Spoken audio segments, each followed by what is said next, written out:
Welcome to What the Hex, your source for Warhammer Underworlds in under 30 non-Seraphon related previews. I'm your co-host Davy, and with me is Phil. How are you doing, Phil? Hey, I'm doing pretty good, although missing. I'm like jonesing for more reveals about the lizards. I know. Yeah. Where's my chameleon? Yeah. That kind of leads us into our context. Most recently, we got some more preview about Headcracker's mob. We got to see the fighter card for Headcracker himself and some of the mechanics, and we may riff on that. But yeah, it's a weird season so far with the previews are coming out. You know, we're getting one warband at a time for some of it. We'll eventually get two. It's hard to tell when they're arriving. You know, we've known about Seraphon for quite a while now, and it's just been radio silence. They must be flying around in their giant stone spaceship or whatever. Yeah. I mean, drip feed at this point would be a generous term for how they're teasing stuff for us. But yeah, I don't know. I mean, I guess it must be at least partially due to all the upheaval of shipping from both COVID and Brexit, but hopefully they can get it straightened out. That's all I hope. I bet it's logistically difficult in the best of times to kind of coordinate the timing, Right. And then made all more challenging with what everyone's going through. But we today are going to talk about the universals that came with the Ravagers set, something we kind of mentioned last time when we covered the Ravagers themselves. And it's going to be a little bit more, you know, just because there's not as much there. We'll go a little more card by card than we have in the past, or, you know, kind of cover them a little more completely, but just take some time. And if we derail into speculation, well, we got some time to do that too. So I think that's that's where we're headed. But we just wanted to kind of get some out and chat, and hopefully we'll have something more exciting to talk about soon. Although I have been enjoying, it's interesting. It's always fun to have new universals come in and see what they do. Like, that's always kind of an exciting time. So now I've had some time to kind of work with them. But let's talk about what any community shout outs that we got here. Is there I've got a few here. Do you got anything that you want to ping? I mean, nothing super specific. I have been busy with work and haven't had a chance to look at a whole lot, but I've seen that there's been plenty of people releasing different things, and blogs and podcasts are keeping stuff going, and so always fun to see new stuff drop, even if I don't have time to actually take a look or listen. Sure. How about you? For me, there were a couple things that were new to me. I knew there was a blog out there called Set the Tempo, but I hadn't taken the time to go take a look at it. Mm-hmm. And I did it. I think that the author of that is Matt. And in particular, he had an article about why he considered Lady Harrows to be so particularly good. So it kind of did a breakdown of Mournflight, you know, kind of in context of the current meta, but also like taking a look, like why are they kind of good? What things set them up to sort of potentially be good long term? And I thought it was a really good analysis, and I really enjoyed reading it. It was concise, it was really fun. And so if you, like me, are always looking for more content, I think that's well worth your time to go check out. The other one new to me is there's some Tabletop Sydney is a YouTube channel, and these guys are putting out a ton of battle reports. Like the frequency of their content coming out is pretty remarkable. I still have two to watch. It's kind of my dishwashing viewing at this point. So I'll either when I'm making dinner or washing dishes, I'll put one of those on and watch. And they have kind of a cool format where, for one, they're able to play in person, which jealous. For two, they have a rotating. I think I've seen as many as 4 different players there, so that's kind of fun to see them rotate through. And then there's a commentator behind the camera who's kind of providing a little bit of color commentary, and then, you know, helping here and there with a rule or something like that. And I found them really entertaining to watch, and I think they've done a great job. So if you haven't and you're craving battle reports, go check that out.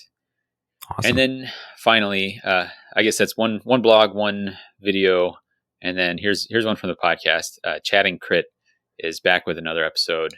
They're talking about about whether the big boys, Mollog and Hrothgorn specifically, but with some more general terms like hypothetical big boys in future, are they good for the game? And the format of this show is that they will make some statement and then they draw random lots to see who's got to be pro or con. So it's kind of like a Underworld's debate club, I guess. Yeah. And then they bring on a guest. And this one was Benny Monahan, who is super awesome, super accomplished, super knowledgeable. I really enjoyed the episode start to finish. I really like the format, and I'm jealous that they came up with it and we did not. I would say I like all the podcasts out there, but I'm most excited when I see a Chatting Crit drop to check that out. So yeah, go scope it. The format really, I think, is something unique. I've listened to all the other episodes. I really do like Chatting Crit as well. It's a good way to approach like thinking about the game in a different way and like taking a controversial point and then saying like, here's the pros, here's the cons. Like, is it really, you often see a lot of stuff sort of stated as if it were a monolith and just saying, this is how it is. And it's like, well, is it really how it is? Let's talk about it. And then they do, which is great. Yeah. I mean, it's great top to bottom. So if you haven't taken the time, then consider your life choices and then go take the time and listen to it. So that's what's going on in the community. How about what's going on? What the heck is going on with you, Phil? Well, impatiently, I am waiting for my Starblood Stalkers. So at this point, it's frustrating because when we had the release cycle come out, they were second in the line. So I was like, well, they're only a couple months out. I'm basically just going to wait to get too invested in anything until they come out, because once they're out, that's what I'm going to be playing, at least for a while. Mm-hmm. And then they got delayed. And so I was like, okay, well, it's one more month. That's fine.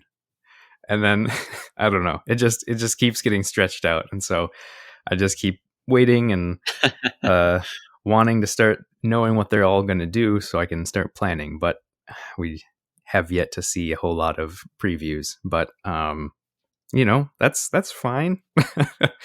Been really busy with work anyway, so it's probably for the best that I'm not thinking too much about building decks and trying to get games in when I should be putting in extra hours. Trying to build Seraphon decks without having the actual Seraphon in hand. Yeah. like what might they be? What universals might I use? Yeah. What's going on with you, Davy? Well, I have been playing some Rippas in an Alliance League and drawing some brutal competition, but that's been fun. I'm due for another round here. Actually, this next round is a mirror match, Rippas versus Rippas. So, yowza! I think a lot's going to swing around who drew Narrow Escape or whatever. Or there's some real powerful Rippas cards. Who can roll those wolf bite attacks? Who's got those hammers? Yeah, exactly. Hot. Right. Who has the most interruptions of the after action or activation sequence? May also play into this. So, so looking well, kind of looking forward to it. I have not played very many mirror matches at all in my time. I think most recently I played Victor, who's one of the Weedy Box rejects with the Bills, Duncan and Dean Bills brothers. When you and I went down for our last in-person event, I think that we traveled for. Yeah, I got to play a Thundrix mirror match with him, and he took it to me. So. a lot of lead flying. It was a while ago. I know, rough. Blast from the past. Then other than that, I've actually been enjoying just kind of tinkering, making decks with some things that seem off meta. So I was working on some Despoilers and came up with a Chosen Axes deck that I think looks kind of fun, and also got some paint on some figures. Cool. I have Tefk is just about done now. I'd gotten to a certain point. I was trying this kind of like frozen dwarf thing where they had ice axes and gray skin and blue eye, all that sort of thing, but it ended up so monochrome. Yeah, it was one of those things where this happens to me frequently where I get a figure to a particular stage. I'm like, this looks bad. I'm not good at painting. I'm a bad person. Like, why did I like? How did this go so wrong? And then I was looking at, it, I was like, it just needs a little more contrast. So I switched it to a kind of glowing ember axe sort of thing, and it was just the contrast that needed to pop. And so it's not Mhm. like going to set the painting world on fire, but my confidence has been restored enough to finish the warband. So I'm pretty excited to do that. I was going to play a webcam game with my brother earlier Well, today. That kind of got scrubbed, but I was excited to try to run some move two people around the board. So, yeah, yeah. With no other way of being moved. yeah, yeah, The exactly. slowest warband in the game. Move two, range one for the win. So, Yeah. but yeah, um, that's been that. But what do you think? Should we Cool. crack into the main topic here? Let's do it. Let's All right. talk about some new universals. Do you want to start with objectives? Yeah, sounds good. Let's do that. All right. Yeah. So, um, just a base overview. As usual, we get 10 of each of the different types of cards. And so we've got 10 new objectives, 10 upgrades, 10 gambits. And so I decided, since we're breaking down in a little more detail than normal, because we've got a bit of a slower cycle here, some stats about these objectives. So you've got an even split of surges and end phase cards, which I thought was interesting. Hmm, Um, 4 of them overall are hybrids. So if you want to try and go for the hybrid play, they added a decent number for that, and only 1 dual. So it's still a little harder to do that. Um, all of the surges are for only 1 glory, so they're keeping that pretty hmm. consistent. And most of the end phase cards are for 2 glory. So I think they're trying to, or at least it kind of feels like they might be trying to balance some of the glory from surges versus end phase, and trying to be more rewarding for taking end phase Sure. cards. That's a good point. And anytime so we don't see any surges for two glory. Anytime you see one of those, your antenna should be going up. That's where you Yeah. start to enter the chance for something to be busted. So there's certainly some good stuff in here, but they're they're keeping it. That's kind of where you know where your baseline I think should be is the surges are lower scoring than your end phase. So Yeah, for sure. And I was glad to see that. I mean, we have historically had a few, surges for more than 1 glory, but it's been few and far between. And the ones that are good tend to be restricted, and then the things that are more situational tend not to get taken that much because they're hard to score, which I think is a good balance. mhm. um, yeah. Well, how about the objectives themselves? Were there any that particularly caught your eye? So one that I really sort of latched onto right away was Underdog. Hmm. This kind of is a replacement in some ways for our what was it called? Where Catching up. yeah, catching up. It's a bit of a catching up sort of replacement, where, or even a martyred, I guess, in some ways, where you're almost taking the card with the intent that like you're probably only scoring this in situations where things maybe aren't going your way. Hmm. But so this is a hybrid end phase, where you score it if an opponent has the primacy token, or your opponent has scored 3 or more objectives cards more than you have. But it Hmm. doesn't say in that phase or in that round. So you could, in theory, have just had a bad round and then come into your better hand in the next round and then end up still scoring Underdog. And this is for 2 Ah, glory. sure. So Right. um, Yeah. I think I think the thing that Well, jumped out to me at first yeah. was just that it helps protect against primacy, because your opponent, if they have it, they do get that glory for it, but then you can get 2 glory. So it just sort of pulls you Mhm. back Yep. even. But the other part of it, I think, maybe is just another way to score some glory without having to really do a whole lot, which I don't know. I like having those sort of rubber band kind of cards where it's like, yeah, I know I'm behind, but I can Hmm. spring back in. How about you? Yeah, I think what I like is about those, they feel like they maybe level things out a little bit, or that's not what I'm going for. Maybe smooth out they have the potential to smooth out the curve of your deck, where they Mhm. like you say, they give you a chance if you fall behind to kind of keep pace. So it's by no means a win more card, right? Like it's kind of the opposite of that, Yeah. like lose less maybe. But that implies that you will lose anyway. So I think that's cool, and I like that it does a couple things. You can manipulate it by making if the other person is going first, which often you're trying to make them do in that first round, then they'll score their objectives first. So it may be if they had a surge and then scored 2 end phase, and you're about to score some stuff. Well, you could break that one in before anything, and then also like Yeah. you said, if you have kind of a slow first round, usually it can be a real backbreaker if you have a slow first round and then they get first activation in the second round. Well, this gives you a better chance at keeping pace in that. So I like where that sits, and I like that it works with primacy in a way that is less common than some of the others. So Yeah. Yeah. I don't know. I guess since we're on the topic, like, do you, how have you liked how the objectives are interacting with primacy so far? Like, it, I'm a mixed bag. It feels like there's several hybrids that say like you earn this if you have primacy or this other thing, and mm-hmm.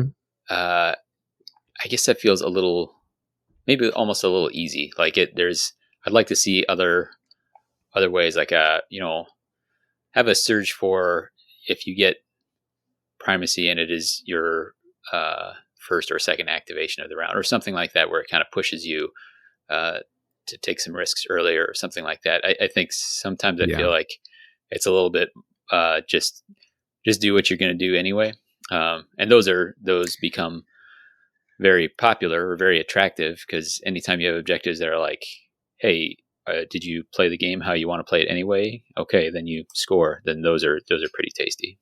Yeah. Yeah.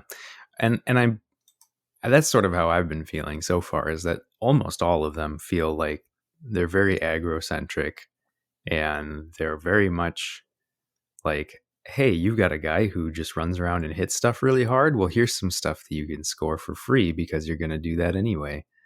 Mm, And well, that's not necessarily a bad thing. It's like, it almost feels like everything is kind of like all the cards are falling just right for aggro right now. mm. um, so I don't know. I think it'll be interesting to see how, And I if or how yeah, that changes.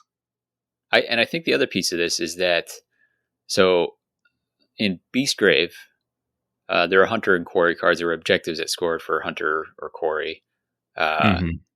but the thing was, the hunter quarry mechanic was uh, only innately attached to some of the war bands, and it Right. was difficult to. It's become much easier, so I think we're seeing more of it. Primacy, on the other hand, well, until we see Headcracker, is not innately attached to anybody, but it is. You don't have to have a characteristic on your card. You can, if you have a particular set of stat lines that support it, then you can get access to it. And it feels like it's really taken off much faster than uh, almost any other mechanic I can think of. Even Magic right out of the box was kind of not sure if this is a thing or not. It took a couple expansions Yeah. before it really started to accelerate to the point where it needed to be nerfed. Primacy, we've got the core box and one expansion, and all of a sudden it's everywhere. Um, which I don't feel It's like the thing. it's yeah. I don't necessarily feel like there's too much of it now. What I'm concerned about is that we still have 5 more warbands worth of universals, and so that's a lot more room to grow. I don't know how much of the design space they've taken up, and you can see the flip of that on something like Hunger, where there's more of it now. It's still not yet a thing, as far as I can Yeah. tell. So. I would agree with that. When we get into the gambits, there'll be some more primacy talk, which I will think is maybe a little more interesting than Yeah, some of we can this. circle back. Sure. So, did you have any objectives that you were really interested in, or that jumped out at you as being interesting? Sure. I think for me, I kind of liked Unafraid. It is a you will score 2 in the end phase if each surviving friendly fighter is within 2 hexes of one or more enemy fighters. This is one of those that's Mm-hmm. kind of cool because it benefits certain warbands. So like hordes are gonna have a hard time with it. Aggro likes it, provided you're willing to kind of push forward or expect the other person to push towards you. It feels like very much like a Alone in the Dark to me, where you that was a season 1 that was nobody standing next to Mm-hmm. anybody else, where you have this little mini game of okay, like I'm going to do all these things, but also I kind of want to finish on this particular end state of how people are positioned on the board, and the other person's got to be thinking about that as well, which I think is I like that dynamic. I like the mini game that it creates. Um, and I also like that it has kind of an inherent scaling where the later it gets in the game, kind of the easier it is potentially to score. So if you're down to one fighter, just get that one fighter positioned well. So that's pretty cool. And it's kind of an Yeah, aggro. It's an aggro objective that does not require you to be hunter, which are hunter or primacy doesn't have to be involved, and so those are relatively rare comparatively. that's definitely a good call.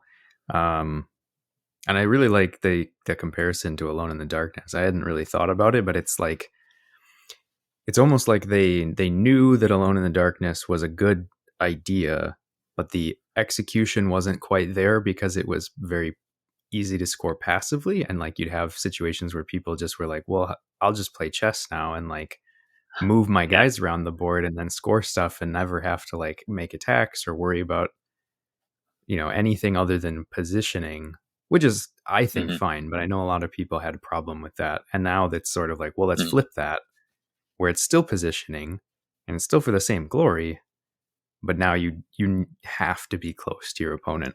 um Hmm. and I think it seems like this is probably something they've been trying to work out and figure out how to make work for a while, because they've always had some of these where it's like, have a fighter who's adjacent to 3 other enemy fighters, and like some of these weird conditions where it's an end phase, but you have to be putting yourself in this super dangerous situation. And then the reward was usually 1 glory, which is it just wasn't quite fine tuned enough. But I think this one they Right. maybe have sort of found a nice balance. And Hmm. yeah, I think you're right. I think it's definitely going to be an aggro tool where people are just going to be like, "Yep, I'll push all my guys forward, and now we're close enough to score this."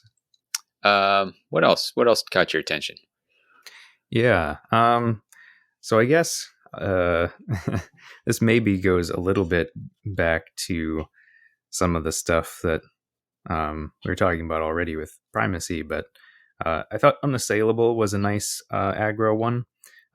This is another end phase card. This is a hybrid where you score it in the end phase if your leader is the only surviving leader or you have the primacy token. So, of course, it does have that primacy thing in it where it kind of just is like, hey, you already had primacy. Well, here's another glory because you already got the glory for primacy. But I kind of like, again, that it's aggro that's not specific to hunters, and like it's just pretty generic aggro that's fairly easy to do.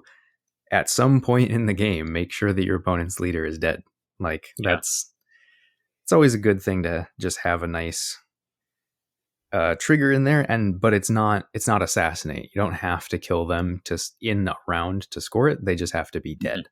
So Yeah. 1 glory, And you have to not keep your own alive. yeah, which I mean, I think it helps balance it a little bit, because otherwise you could just get to the third end phase and just be like, well, I guess I'll score this.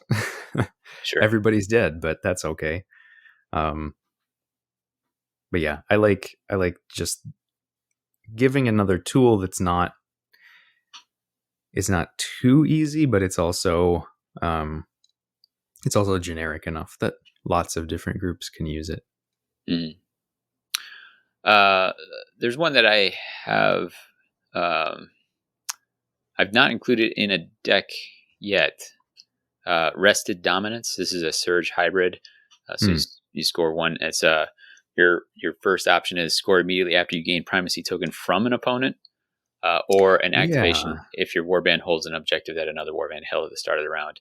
What I like is that neither side of that on its own is particularly like you probably, if it wasn't a hybrid, then it would be pretty rough. Either one of those, but combined, it's a card that makes me think a little bit harder about it. And if you had some sort of deck that cared about primacy but also was doing, so maybe it's like a path to victory sort of deck where you're looking for kills and holding a few objectives, then I really like the space that this kind of objective sits in, which is, here's two things that each on their own are a little bit tricky to do, but when you have the option to get it either way, then that's a pretty fun card to work around with. This feels like what a hybrid should be. Some hybrids really have one side of it that you almost always will get it in one particular way. Yeah. This feels like both are maybe in the same realm of doable. Yeah. I would. Yeah, for sure. And it interacts with primacy in a atypical way, like a way that we haven't seen as much.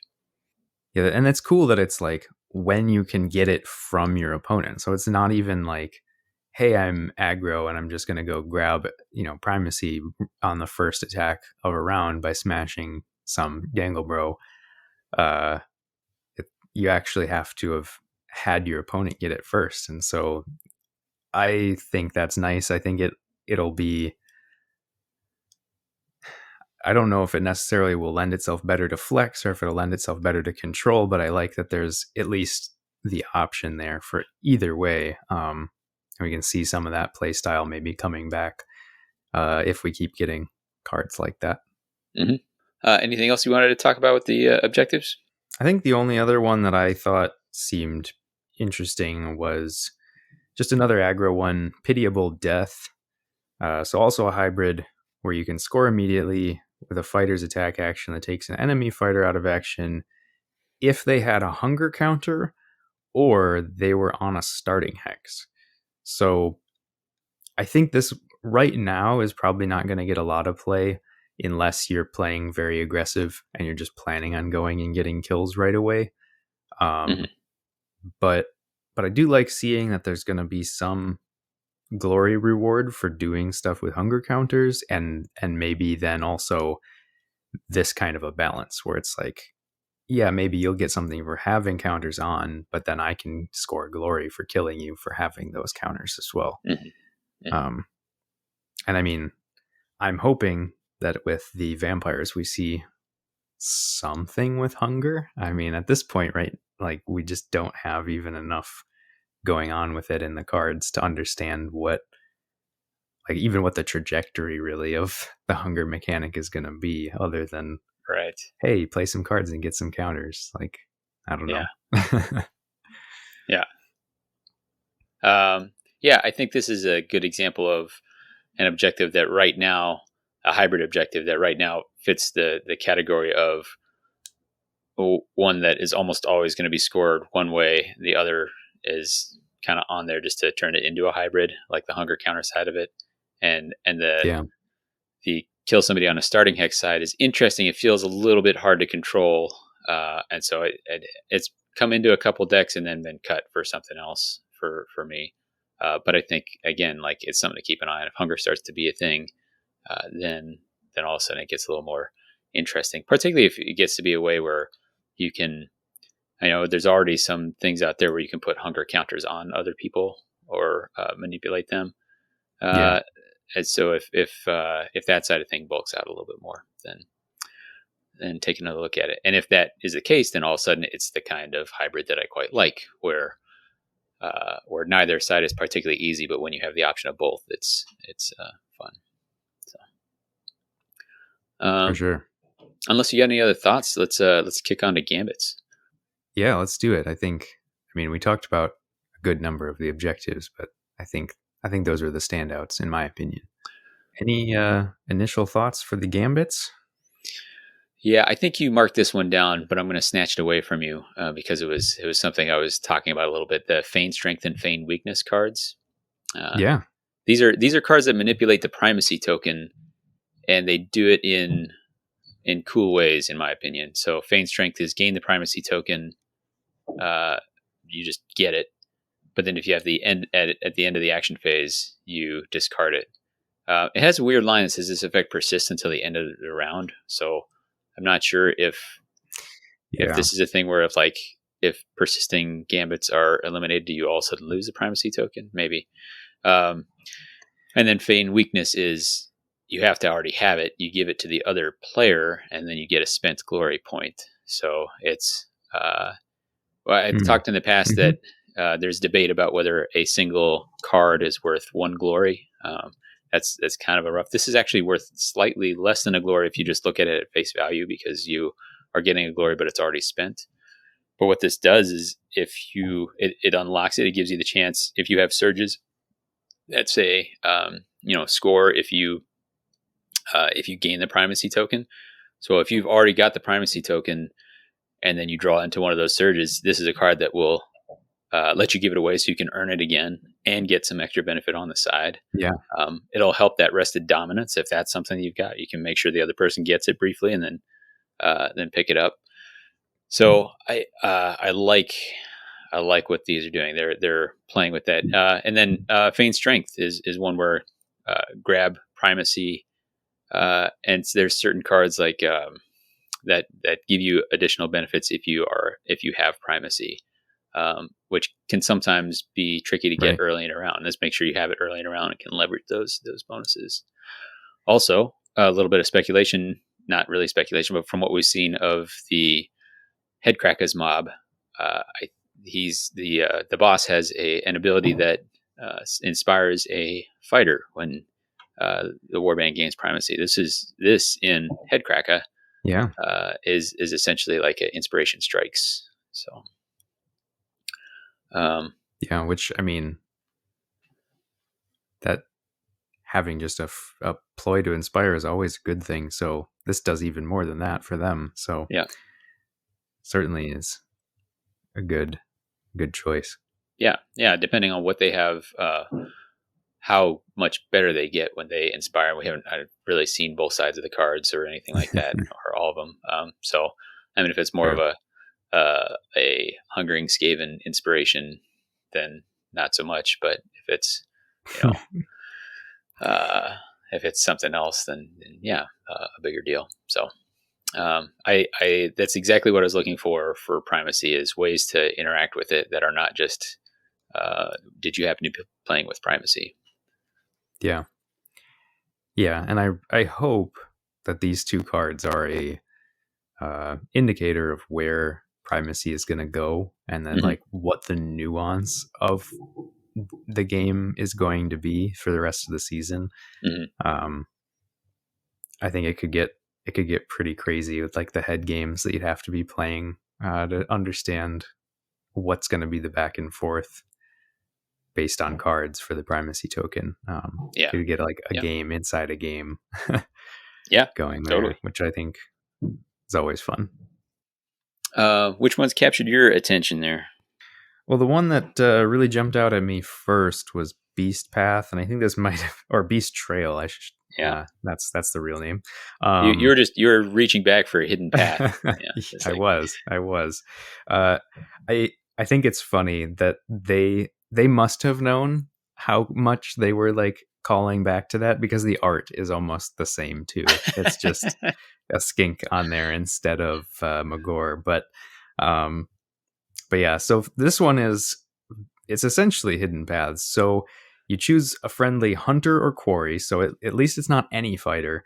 And then they have to not have a move or a charge token and be in an edge hex. So other than the hunter and quarry thing, I think it's the exact same setup as hidden paths. And then you get to then place the fighter in another edge hex on the board, and then they get a move token. So mhm. you know, I always thought having movement in the game was really great, but hidden paths was always really strong, and so I think Hmm. this helps bring some of that movement back, but balances out a little bit. I know it's so much easier to be a hunter or a quarry now that maybe isn't even really all that changed. Like maybe it's not a major factor, but I feel like it still reins it in a little bit and gives some mobility back, especially for some of the slower war bands that just have trouble getting across to the other side of the board. So um, Hmm. I just like movement. I think having more movement is always a strong choice. So always love seeing Yeah, that.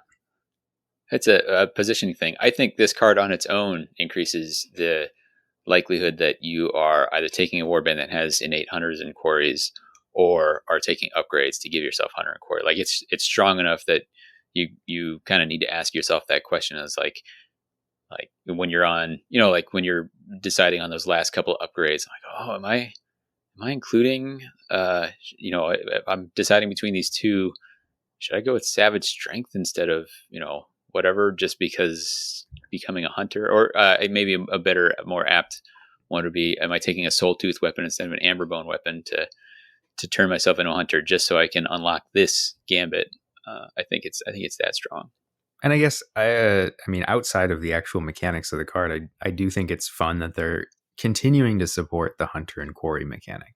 I think we've talked a lot about primacy and what's going to happen with hunger, um, but it's nice to see that they're not just dropping hunter and quarry. That's not going to just go away, or at least it doesn't feel like it's going to. Hmm. Um, let's see. I thought that an interesting one here was energy drain. Uh, Mm-hmm. So choose a fighter in the same hex as an objective. Give one move token to that fighter and one hunger counter to each fighter within two hexes of that fighter. So by that language, that will also include the fighter that's targeted. Uh, Yeah. the lesser piece of this is the hunger counter one right now. Although that's one to keep an eye on, because the more effects you have like this, the more pitiable death unlocks. So you pop this on Yeah. somebody who's on an objective, gives them a move token, gives them a hunger counter. So all of a sudden, pitiable death has that side of the the piece activated, as well as quite a few. So all of a sudden, you have a number of options available for yourself. But that fighter can no longer move away. Maybe you even have a soul tooth weapon. So now you're going to have rerolls against that fighter.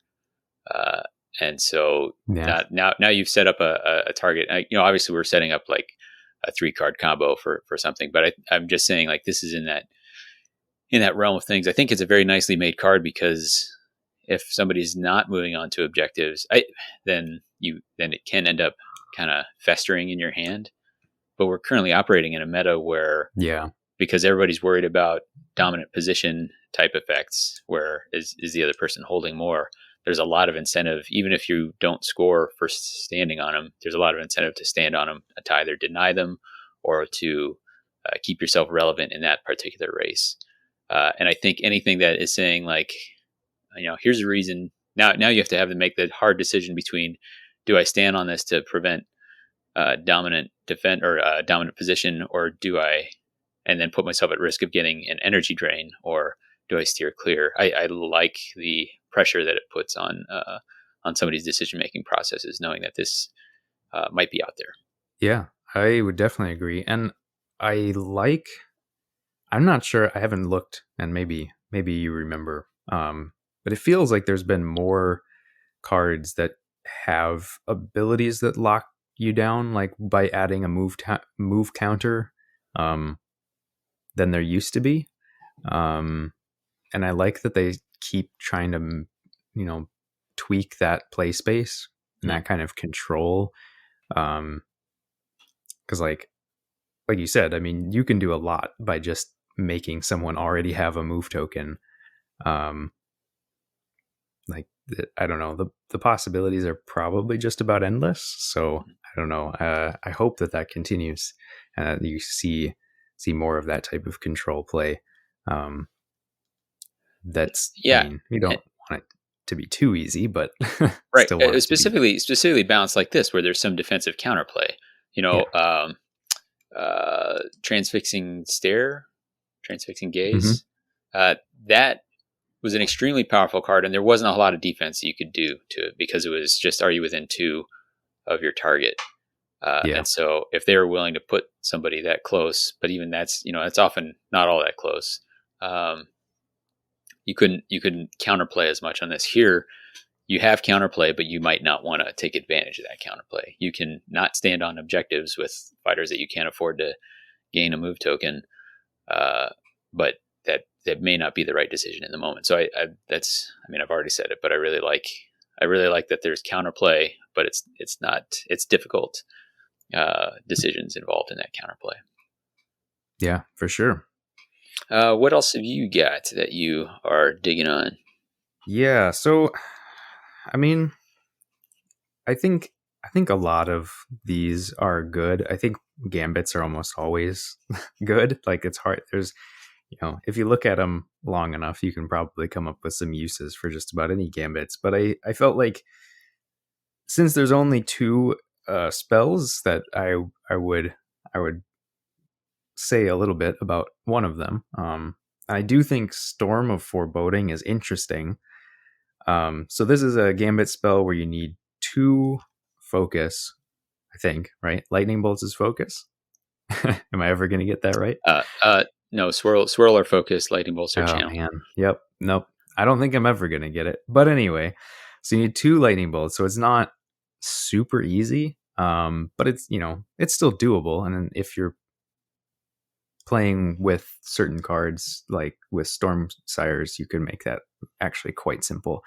But if you cast it, it's just +1 dice to friendly fighters' attack actions, and it persists to the end of the round. So, Yeah. in theory, +1 dice to all your attacks for an entire round is very strong. Like I think it's almost hard to quantify like what that could mean. Hmm. Because like any reaction attacks that you get would have that bonus. Any attacks that you get from gambits would get that bonus. Like that could be a huge multiplier from one card.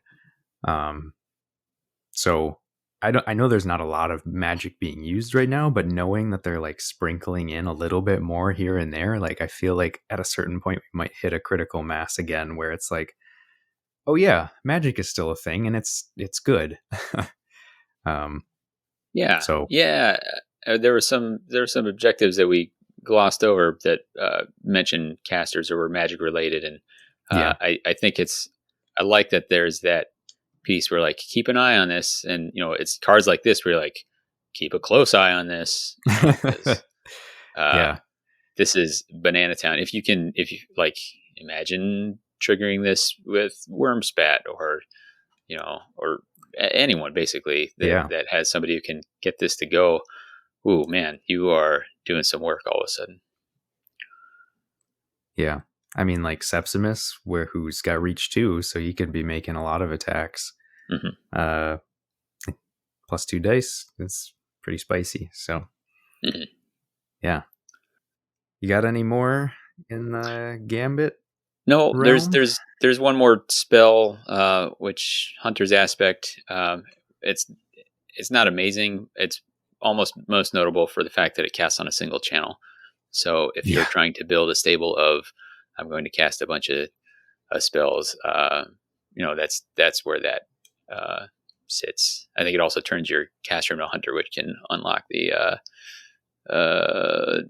I don't remember. It was kind of what it's called, jack of all trades, master of many paths, where you need to Yeah. be a leader I caster and a remember hunter. that one.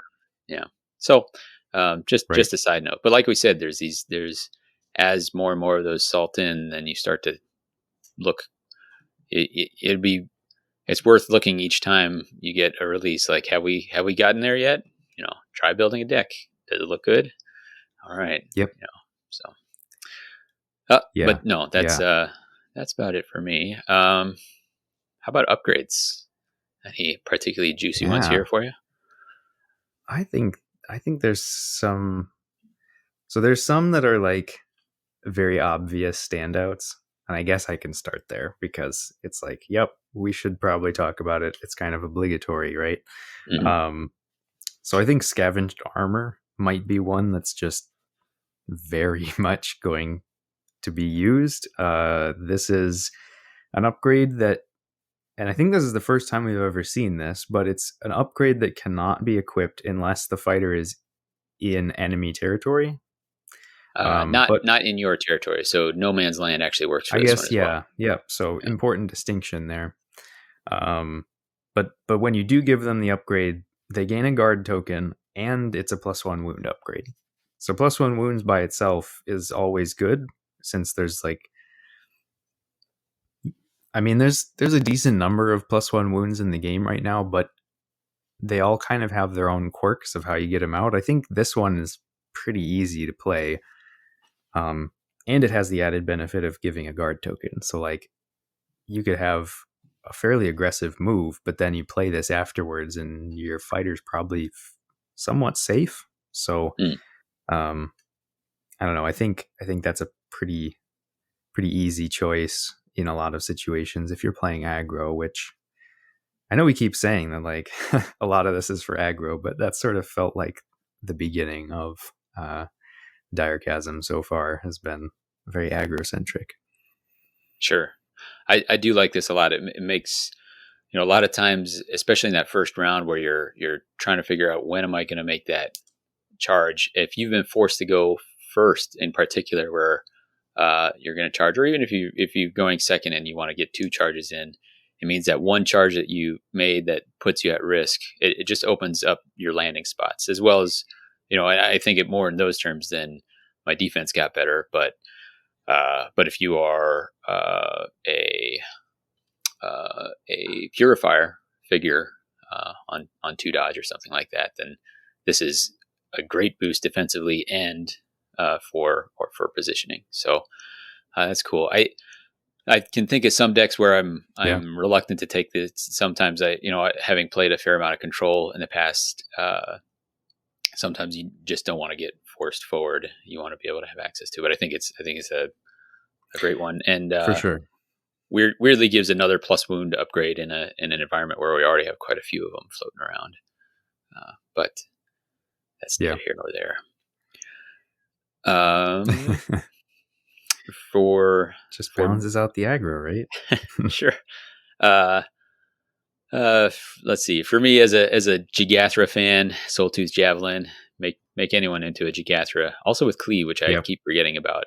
Like I keep thinking I'm going to take this Double Jigathra. take this card, and then I'm like, oh yeah, also Cleave. That's kind of nice. So actually, I think I put this on the Chosen Axes list I put together so that you could charge onto an objective and then javelin somebody while you're at it. So since they like being on them, but that is the first time we've seen a javelin as one of the weapon upgrades, I believe.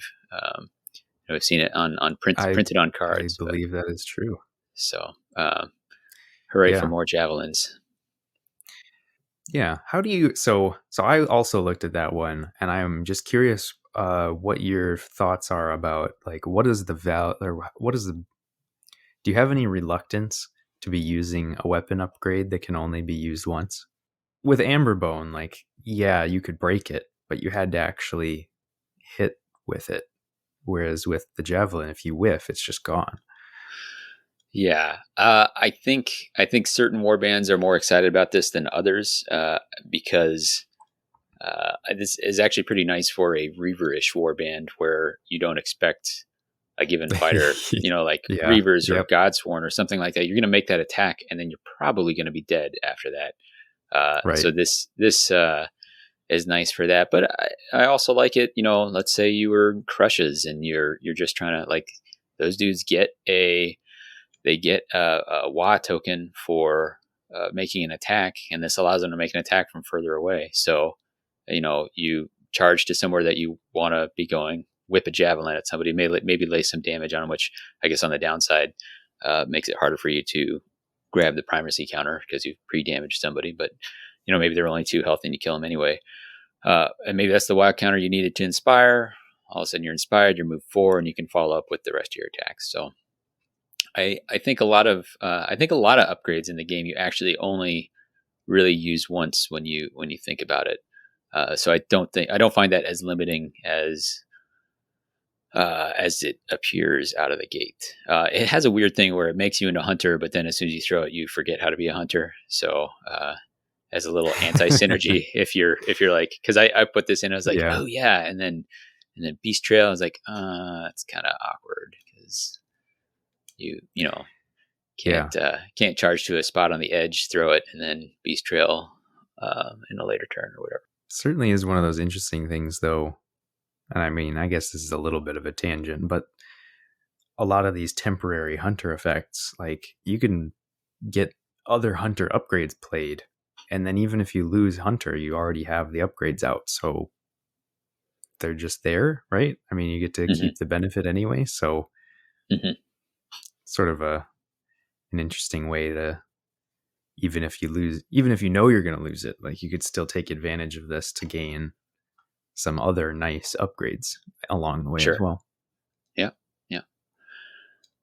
What else did you like?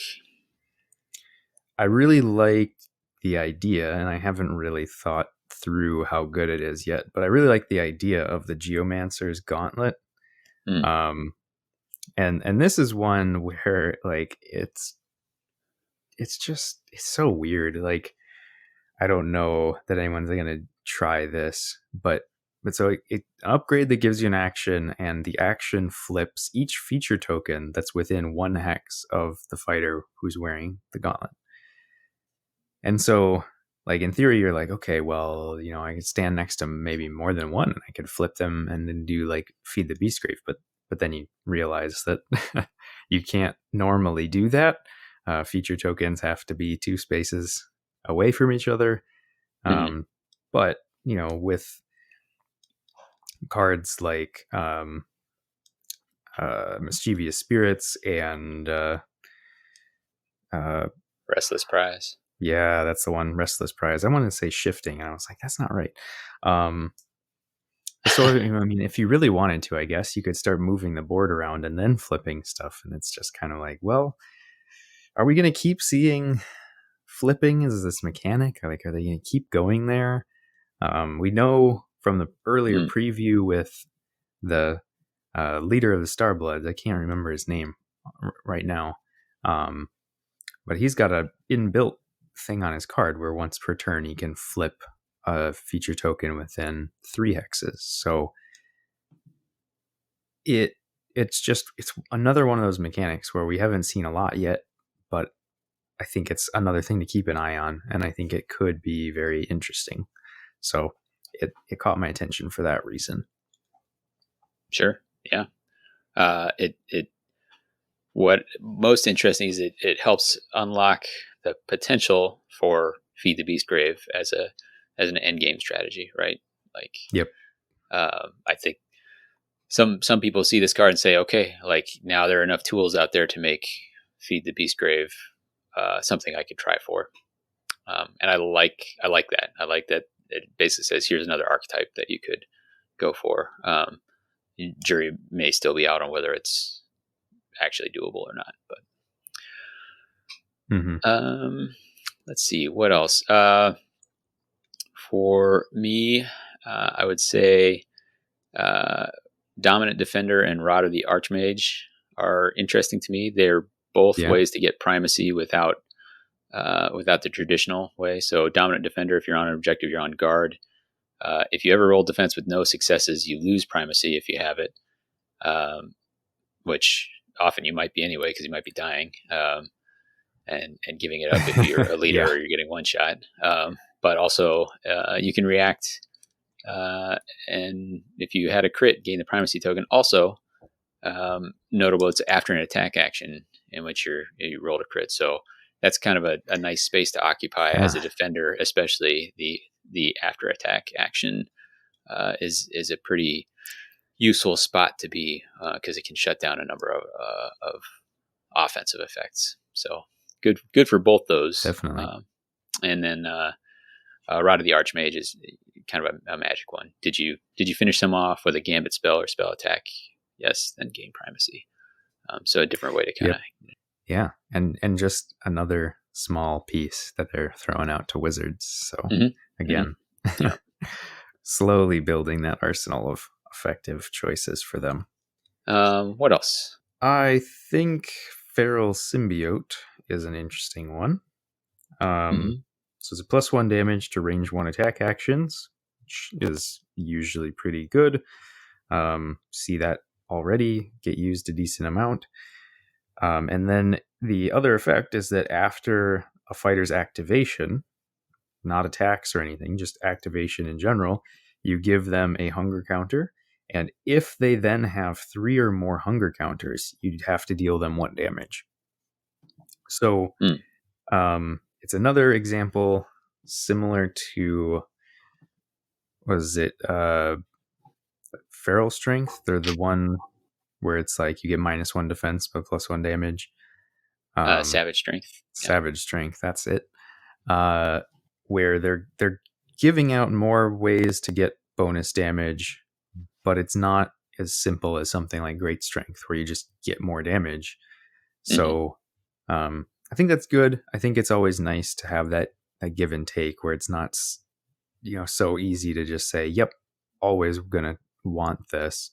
And I think the addition of having to sort of think about like what's going on with all the hunger counters in the game is also interesting. Can I tell you my favorite part about this particular card? Please. It is one of the very rare cards that is specifically worse on one of the big boys than it is on somebody small. Because if I throw it on, I don't know, let's say Grawl, right? Grawl inspires, goes up to 3 swords, gets an extra chance. So now it's 3 swords, 2 damage, got a 2 block. Grawl is never going to activate often enough in the game to have to worry about killing himself from hunger, right? True. But Mollog or Hrothgorn, who may be activating multiple times in any round, be it shooting or charging multiple times or charging, attacking, charging, like they can absolutely kill themselves by triggering this too often. And so that's certainly, we don't see very many cards that you say like, oh, I would take that on anybody but a big guy. Yeah. I definitely like that. I guess we haven't really talked about some of the other cards that synergize with hunger right now because without more effects, they maybe don't jump out. But there is a ploy that came in this set as well, where after a kill, you can remove hunger counters, or maybe you don't remove them, but you heal an amount equal to the hunger counters that you have on you. So if you wanted to go that route with a big fighter, you could maybe offset it a little bit, but I think you're right. Yeah. Generally, this is better on a smaller fighter. Somebody's going to make me eat my words there. Put it on the big guy. And then it's Macabre Feast is the one you're talking about. Yeah. But even the, is it Ferocious Resistance? The one that's the super controversial one, which gets even better with hunger on it. Like, maybe I'm 100% wrong. And if you have those ones in there, then you don't care because you're going to do that much more healing. I guess Mollog with both of those and Feral Symbiote could maybe be a problem. I guess maybe Mollog isn't crazy about it because it's range 1 only. But oh yeah, no, you're right. He wouldn't be, but maybe Hrothgorn. Yeah, I mean that's on me because I was giving him as a specific example. But yeah, I think it's at least an attempt to occupy that space, which is cool. Yeah. Last one, two, I guess that I would want to mention. One is just an aside. I don't know how to say this. Sharike. Who knows? Sharike Somebody's claws. It's weird because it's just Predator's trinket, right? Is that the one I'm thinking of that was it just gives cleave to hunters? And then this one can. Well, I think Predators was for Quarry, like became Quarry. Oh, I don't know. This one has a couple extra effects. It seems like almost a duplicate, but we've seen that in the past. And also with rotation, well, okay, now it makes more sense. You know, one rotates out, the other stays in. So it's the kind of card that in season 1 I've been like, what in the world is happening? Like, why would you do this? Makes a little more sense now. And I feel like so much guard is in the game, like becoming, giving yourself cleave is getting more and Yeah. more attractive. But the one I really wanted to talk about was the Ravening Stone. And not so much because it gives out hunger Mm. counters, although that's notable. This can manipulate hunger in a couple ways, giving out hunger to everyone within 2 or removing 1 from each fighter within 2. But because it's a Metalith, and that's a keyword we haven't seen anywhere else, we haven't seen referenced anywhere else. And Yeah. I wonder if they're going to do something cool with it. I would hope so. Yeah. It's like when we first saw poisons. Just Yeah. comes out Right. of nowhere. Yeah. Like, what Right. is this? What are Exactly. they going to do with it? And then they don't do anything with it. Yeah. And this is a made Hopefully. up word. I did a search. There's somebody has called their product. There's some steel barrier for defense contractors that they call a metal. It sounds like a kind of like a HESCO barrier for folks who knows what those are. But uh, I would assume they're saying lith is stone, and then meta is some pseudo stone. Like I don't know, like the stone of stones. I don't know what I Yeah. don't know what's going on here. I don't know. I'm gonna quit while I'm behind, but um, yeah, I have a soft spot for things that have a keyword and like is something going to link them together, and sometimes it doesn't. Sometimes it's cycles, and something being a cycle doesn't actually have much of a payoff, or poison. But sometimes it does. Sometimes like the first time you see a lost page, you're like, ooh, where is this headed? So maybe there's Yeah. got to catch them all Metalith version. Yeah. I hope they keep trying the like collections of things, whatever those things might be. Um, I think it's admirable that they keep trying when they don't seem to have liked any of the ones that they've landed on, either Yeah, because they ended up being too strong or they just like. I mean, I don't know what happened with poisons. It felt like they had to have had something in mind with it, and then they just never really seemed to finish the idea. It was like, hey, here's this cool thought. And you're like, oh, yeah, that is cool. And then they're just like, yeah. yeah, all right, anyway. I feel like, yeah, I feel like just 2 more objectives and you almost get in there. There's Master Poisoner right now, which is like, Right. have you used 2 poisons in the game? Here's 1 glory and an end phase. But like, if there was a surge for using a poison, if there was like did you use 4 poisons? Here's 3 glory. I don't know, like how crazy you get with it, Yeah. but like, it did feel like, oh, where's this going? Like, oh no, the road just kind of stops. This dirt road Yeah. peters out. So, um, Yeah. Although I guess we and it know felt. that Go ahead. the design cycle is pretty far in the future. So Sure. maybe Oh yeah, it we was might be like, able to see here's the more. germination of this idea, and Sure. we're going to pick it up next season or whatever, and then it's going to Yeah. become this whole thing. But we'll see. Yeah, and it felt like some of those poisons were balanced with the expectation that they are maybe slightly subpar, but if there was some extra payoff for using them, then they'd hit the worth it category. But Yeah. yeah, that's what I want to say about the cards themselves. You want to talk about kind of a bigger picture of this? Sure. Yeah. So I mean, I guess where do we start, right? I mean, the going forward is maybe the easy part. Like where do you see things as they are now, and like what do you think based on what we've seen in this release and then also in the core box, like what do you think is sort of the next step in like I mean, some of it mechanics? is some of it is the war bands we've seen. What I like, I'm trying to think about these war bands in general. I thought, just looking at the Dire Chasm war bands in the season, I Hmm. thought both the Purifiers and the Dread Pageant had kind of cool in war band mechanics, and nothing that particularly tied them to the new things like primacy or hunger. There's Hunter Quarry in there, which having the first unique quarry was kind of cool. Um, Hmm. uh, Ravagers arrived with the Desecrate mechanic, which feels like a mechanic that was designed. It was instead of ahead of its time. Maybe it's ahead of its time. I think it more feels like it's behind its time. If it drops this time in the Beastgrave meta, then it's much more impactful, I think. But we're about to see a warband that has the ability to flip just on a card, just on a fighter card, um, with the Seraphon. That maybe means you got a warband that has a better chance at the Feed the Beastgrave. Not sure if they actually want to do that because it's in conflict with their Inspire, but we'll see. And then we have the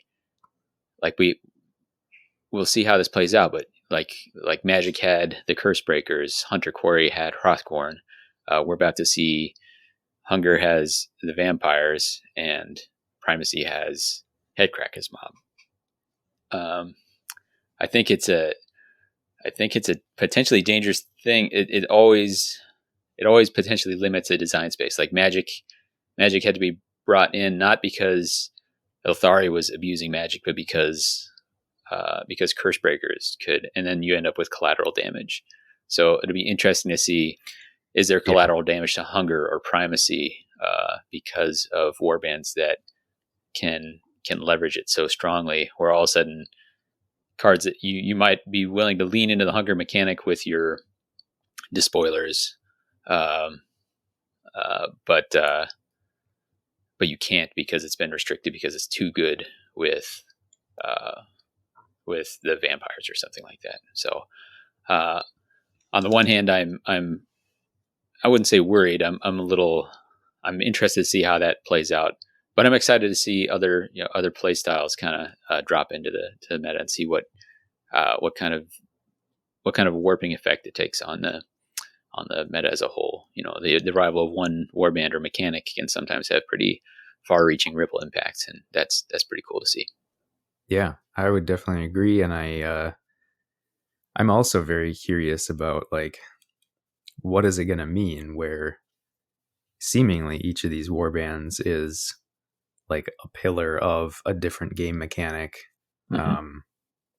And especially I think right now I'm most interested to see what they do with the Vampires, just because Hunger is like so underbuilt that it's like, well, we know it's a thing, but that we just I feel like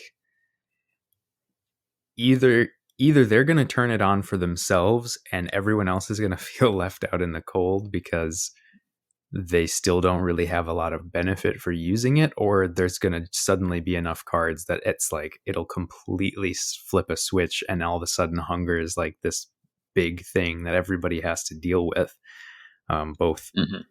for scoring and for denial. But I think that could be like a huge tide shift for this meta. Mm-hmm. Sure. Seraphon, I don't know. I honestly don't know. Like, they look like they're going to behold objectives, which right now I think people would generally agree is probably not the strongest thing in the world. Although, like you mentioned, there's a lot of just incidental holding of objectives. So maybe they can sort of breathe some life back into that. Yeah. And there's just so much we don't know about all those warbands. We know very little about even their fighter cards. Like if we know one side of a card, we don't know the inspired side, or we know very few of the faction specific cards. And like you say, you got this drip feed, but lately, once their week arrives, GW will spoil the entire deck worth of cards.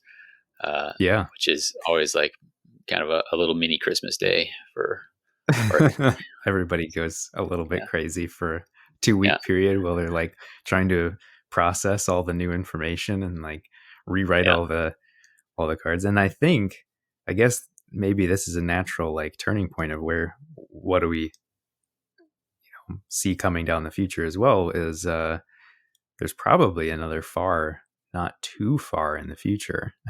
Great point. Yeah. And so I mean, we're probably going to have a new release, but then very shortly after that, or maybe at the same time that it drops, we would also see new restricted list. Mm. I honestly, at this point, I'm not really sure what they would do in terms of restrictions. On the one hand, I would hope that they're paying attention to what people are doing online Hmm. because there's not a lot of in-person play, Hmm. so that they can see like, yeah, people think that maybe like ferocious resistance is a really strong card, and maybe we should be restricting that because it's, skewing towards these big fighters, and people are seeing that as a problem. But then also, we know from the Age of Sigmar side of Games Workshop that they basically, in the most recent like erratas and FAQs, kind of just punted. They're like, we don't have enough Hmm. data, so we're just not gonna try and shake things up too much because we don't know if we're gonna get it the Hmm. calibration right. And like, Sure. I think I would Yeah, respect that decision, but at the same time, I think people would be very disappointed. I think so. I mean, I think there's certainly a segment of their player base that would be in a segment that's found ways to play online and such. Any other looking forward that you want to do here? I mean, at this point, I think I'd actually like to stop looking forward almost a little bit, right? Like, Sure. we know multiple months worth of releases, and like we've even seen models and cards for multiple months worth of releases, and I'd almost rather not know about them like in any Yeah. sort of concrete way, because Yeah. I think it's easier to just sort of be like, yeah, there's these orcs coming, and like that's cool. And if that's all Yeah. I know, I can just kind of leave it there. But now it's like, well, now I know that it's orcs, and I know what their mechanics are, Yeah. and like I know what one of their fighter cards are, and all of a sudden you're like, I want to be able to think about deck building, and there's Yeah. almost enough Yeah. there to do so, but it's so far out in the future. Um, Phil says, "Let me know about the present, and let that present include Seraphon." yeah, yeah, but that OBR model looks like it's going to be sweet, regardless. So Oh yeah. maybe just show Yeah. me sculpts for a little while. That'd be cool. Sure. Right. All right. Well, I think that does it for me. You got any last thoughts? No, I think we're good. I think we're in a good spot. Hopefully everything gets kind of figured out on the shipping side, and we get back on track for releases. Yeah, for sure. Um, and hopefully, as vaccinations come, we move closer and closer to playing in person again. Because boy, I do miss that. So Oh yeah, yeah. man. Every time I see that our area of the country is like moved, so having like both being working in a medical field and having some pre-existing medical conditions, I was like, well, I think maybe I could be higher up in the list than just general populace. And then I keep seeing it get bumped back further and further. I'm like, well, maybe I just shouldn't hope for that. But Sure. Yeah. Yeah. It'll happen, and it'll be yep. good when it does. So Oh man, looking prepare forward to yourselves. it. Yeah. Uh, if you want to reach out to us in between, if you want to talk to us about some of the things that we said here, if you got thoughts of something you'd like to hear in the future, I think by the time we come back around, we should have some more information about something else. And we are giving ourselves more latitude than prior to the break as far as our scheduling. So I expect the next time we talk to you, we'll be talking Seraphon, but we'll see. But if you want to chat, you can get us at WTHcast and whatthehexcast@gmail.com. You can check out all the Mortal Realms content at themortalrealms.com. I was just guesting on our story phase where we talked all things Slaanesh with the new Hedonites tome. That was pretty fun to get back in the saddle and Yeah. chat stories again. Um, the podcast network has a Discord which is quite active. We got some awesome contributors there that I'm in awe of. There's cool painting stuff and story discussion, and I've even been spending some time in the off topic. We got some charming individuals there. But yeah, so our coming up, I've kind of mentioned it's probably going to be Seraphon, but TBD. We'll see what happens. If a Far lands before that, maybe we talk that. We'll keep our options open. You may hear us on an episode of Battle for Salvation. They're working on their annual undies, the prestigious awards show for Warhammer Underworlds. And we've been asked to help present a category there. So we'll let you know. We'll ping something on Twitter or other channels when that happens. I found some recommended listening. There's Bob Hadley. He's this old guitarist. I think he's passed, but just does some acoustic guitar, maybe a lot of finger picking and almost American primitive. But it's On the Trail of the Questing Beast. This is in honor of Beast Trail, the most exciting card in this set of universals. Yeah. But that's what I got. Any last thoughts, Phil? No, but All good right. pick for some music. All right, cool. For What the Hex, I've been Davy. And I've been Phil.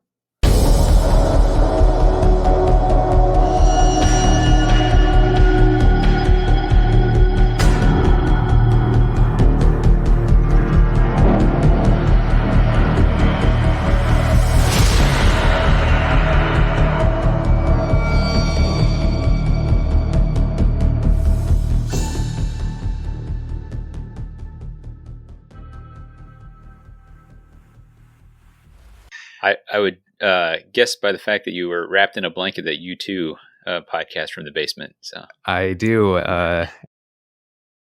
Let's see, an under 30. Let's see. Yeah, I couldn't think of anything. How about under 30 Metaliths? Because one is less than 30. Yeah, one is certainly under 30. I want to. So I haven't. I'm not going to shout it out this time. There's a guy doing a thing. It's like Path to the GT or something. Like Path to the Grand Clash, which is a real cool thing. Like he plays his game and then reviews them. I really like everything about the concept. I like all that. Haven't watched any. It is the extremely unfortunate name of Into the Glory Hole, which I'm like, I don't even want to say the name on the show. Like, Oh boy.